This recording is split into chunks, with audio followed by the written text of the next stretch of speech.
Ever received design feedback so brutal that it felt like stepping on a kid's toy, but emotionally?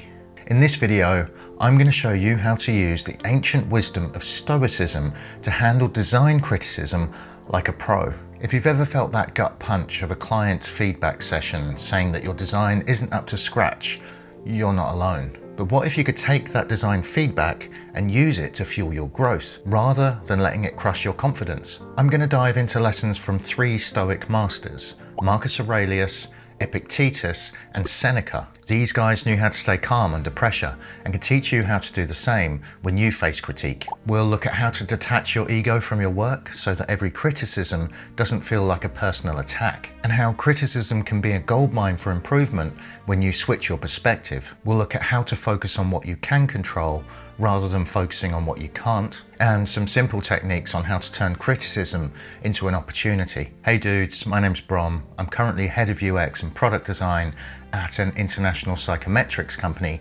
based here in the sunny UK. Sunny, yeah, if only. With over 20 years in design, learning how to take feedback properly has been a real game changer for me. Learning to separate my work from myself, stay calm, and use critique to get better has made all the difference. These Stoic strategies might just change the way you look at feedback forever. Let's dive in. Number 1, detach your ego from your work. If you are pained by any external thing, it is not this thing that disturbs you, but your own judgment about it. And it is in your power to wipe out that judgment now. Imagine you've just sent off what you think is the perfect design. You're waiting for praise, but instead you get hit with a, "Can we change the colors?" Ouch. Ego bruised. But the trick is, it's not the feedback that's causing the pain, it's your reaction to it. Marcus Aurelius would say, "Chill, it's just a design, it's not your life's purpose." Detach yourself from your work and you'll see it as an opportunity to make it better. Yes, your ego wants to yell, "But you just don't understand my genius." But instead of getting defensive, ask why they want the changes. At the end of the day, it's not about you, it's about improving that design. Number 2, embrace criticism as an opportunity to improve. If anyone can refute me, show me I'm making a mistake or looking at things from the wrong perspective, I'll gladly change. It's the truth I'm after.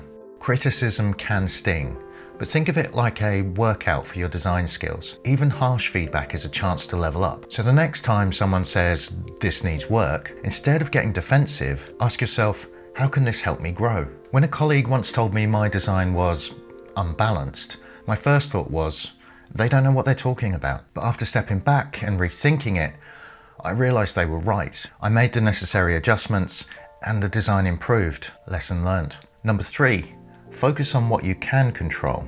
The chief task in life is simply this: to identify and separate matters so that I can say clearly to myself which are externals, not under my control, and which have to do with the choices I actually do control.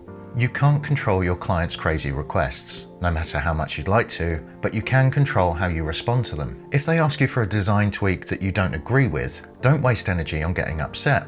Instead, focus on making the best design possible with the constraints you've been asked to work within.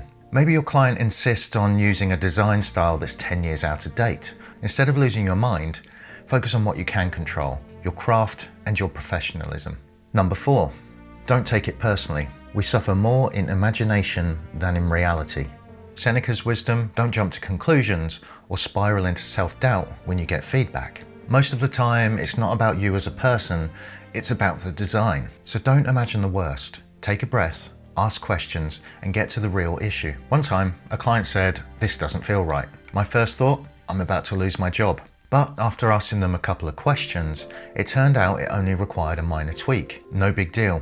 Don't let your imagination get the better of you. 5, build resilience through reflection. True happiness is to enjoy the present without anxious dependence upon the future. Instead of stewing on negative feedback, reflect on it. Write down what you learned, what went well, and what you'd do differently next time. This habit turns criticism into a tool for growth, not a source of stress. After a tough review, I forced myself to think about 3 things I've learnt and 1 that I could improve on next time. It's like having a mini therapy session for my design process, minus the tissues. This shift from frustration to action helps me stay resilient and grow stronger with each critique. Remember, criticism isn't a death sentence for your design, it's just the beginning of your next level up. If these tips helped you, check out this video here where I dive into more stuff to level up your design game. Thanks for watching, keep calm, stay creative, and I'll catch you on the next one.